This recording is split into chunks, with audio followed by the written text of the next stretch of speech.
రేపు పార్లమెంటులో కూడా 1 నుంచి 2 స్థానాలు కూడా గెలుచుకునే పరిస్థితి లేదు అని కొన్ని సర్వేలు, కొన్ని విశ్లేషణలు ఎలా జరుగుతున్నాయో అదే పరిస్థితి కనిపిస్తోంది అని ఇక్కడ కాంగ్రెస్ పార్టీ కానీ బీజేపీ కానీ చెప్తున్నాయి. కానీ బీఆర్ఎస్ పార్టీ ఎట్టి పరిస్థితుల్లో అత్యధిక స్థానాలు గెలుచుకుంటుంది, పార్లమెంటులో తెలంగాణ గళం వినిపిస్తాము అని చెప్పి ధీమాలో బీఆర్ఎస్ నాయకులు ఉన్నారు.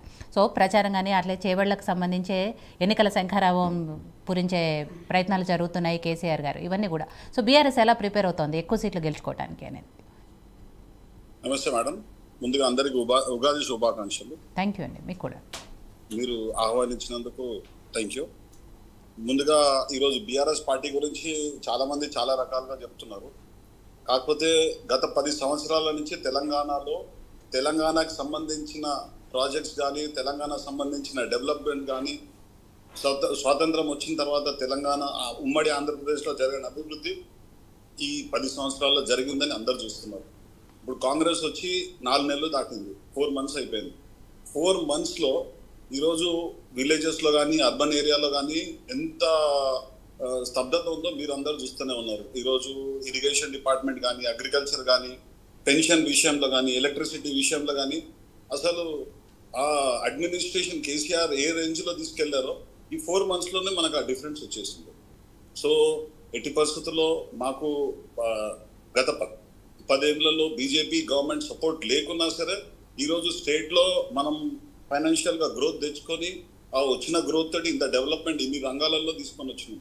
ఈరోజు కాంగ్రెస్ ప్రభుత్వం వచ్చింది, ఇప్పటిదాకా కళ్యాణ లక్ష్మి లేదు, రైతు రుణమాఫీ అన్నారు లేదు, మళ్ళా రైతు బంధు అన్నారు లేదు, పెన్షన్లు 4,000 రూపాయలు అన్నారు లేదు. అట్లా చెప్పుకుంటా పోతే ప్రతి దాంట్లో అన్ఎంప్లాయిడ్ యూత్కి 4,000 రూపీస్ ఇస్తా అన్నారు లేదు, ఎంప్లాయ్మెంట్ జనరేట్ చేస్తామన్నారు, ఎంప్లాయ్మెంట్ నోటిఫికేషన్ ఇస్తా అన్నారు లేదు.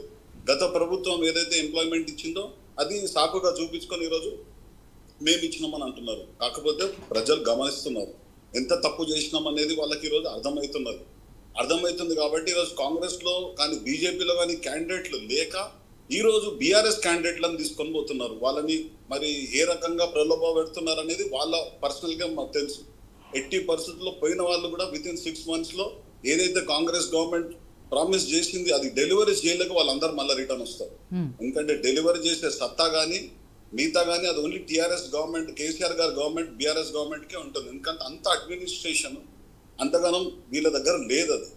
సో ఇక బీజేపీ నరేంద్ర మోదీ గారి గురించి మాట్లాడితే ఇప్పుడు కిషన్ రెడ్డి గారే ఫర్ ఎగ్జాంపుల్ ఇక్కడ ఏం చేసిండ్రు ఆయన సికింద్రాబాద్ పార్లమెంట్కి అనేది బీజేపీ కార్యకర్తలే చెప్పాల్సి వస్తుంది. అరవింద్ గారు ఏం చేశారు, బండి సంజయ్ గారు ఏం చేశారు, ఆదిలాబాద్లో ఏం జరిగింది, అసలు వాళ్ళు ఏదైనా ప్రాజెక్ట్కి జాతీయ హోదా చేయగలిగారా, కాజీపేట్ కోచ్ ఫ్యాక్టరీ చేయగలిగారా, లేకపోతే ఎన్ని యూనివర్సిటీస్ తీసుకురాగలిగారా, ఐఐటీస్ తీసుకురాగలిగారా, ఐఐఎంస్ తీసుకురాగలిగారా, అసలు వాళ్ళ ఫండ్ అనేది ఏంది, ఉన్న ప్రాజెక్ట్కి అది ఆబ్వియస్ ఇవ్వాల్సి వస్తుంది. అది ఇచ్చిన దానికి నేను ఇచ్చిన అంటే ఎట్లా జరుగుతుంది? ప్రత్యేకంగా బీఆర్ఎస్ సెంట్రల్ గవర్నమెంట్ ప్రత్యేకంగా తెలంగాణ స్టేట్కి చేసింది అది ఏం లేకుండా మాట్లాడకుండా ఈరోజు వస్తారు మాట్లాడతారు. నేనేం బీజేపీ వాళ్ళకి ఒకటే మాట చెప్పదలుచుకుంటున్నాను, మీరు శ్రీరాముని పేరు తీసుకొస్తున్నారు, శ్రీరాముని కార్యం చేయమంటున్నాను. శ్రీరాముని పేరు ప్రతి హిందువు ప్రతి ఇంట్లో ఉంటుంది, అది కాదంటలేను. కానీ మతతత్వం రాజకీయం పక్కన పెట్టి డెవలప్మెంట్ రాజకీయం కూడా ప్యారలల్ ఉండాలని నేను అంటున్నాను. కాంగ్రెస్ గవర్నమెంట్ వచ్చి 4 మంత్స్ అవుతుంది, రివెంజ్ పాలిటిక్స్ జరుగుతుంది తప్ప ప్యారలల్ గా అడ్మినిస్ట్రేషన్ ఎక్కడ జరుగుతుందని ఎక్కడా లేదు. ఒక మంత్రికి ఇంకో మంత్రికి క్లారిటీ లేదు. ఈ మంత్రి ఒక మాట చెప్తాడు, ఆ మంత్రి ఒక మాట చెప్తాడు.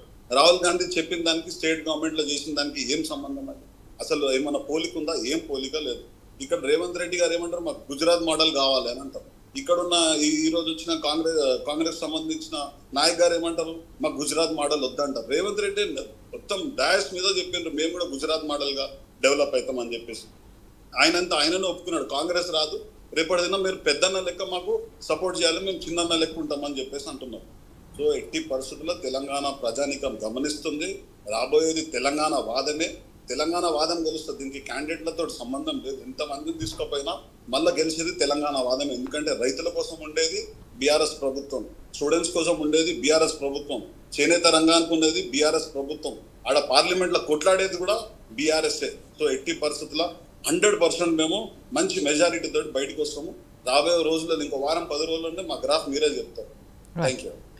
సో రామ్ గోపాల్ గారు, ముగ్గురు పార్టీలు, 3 ప్రధాన పార్టీలు ఏవైతే పోటీ పడుతున్నాయో తెలంగాణలో, దానికి సంబంధించి 3 పార్టీల నాయకుల వర్షన్ విన్నారు. సో ముగ్గురు కూడా ధీమా వ్యక్తం చేస్తున్నారు, ఎవరికి వాళ్ళు సీట్లు గెలుచుకుంటాము అనేది. సరే, అంతిమంగా ప్రజలు ఎలాంటి తీర్పిస్తారు, ఎవరికైనా సీట్లు కట్టబెడతారు అనేది ఇంకో నెలన్నరలో తెలుస్తుంది. కాబట్టి ఇప్పటికున్న సిచ్యువేషన్స్ ప్రకారం అయితే ఏ పార్టీ పరిస్థితి ఎలా ఉంది, ఎవరితో కొట్లాడబోతున్నారు, ఎవరి మధ్య పోటీ ఉండబోతుంది అనేది.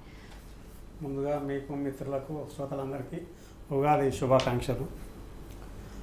విస్తగాలు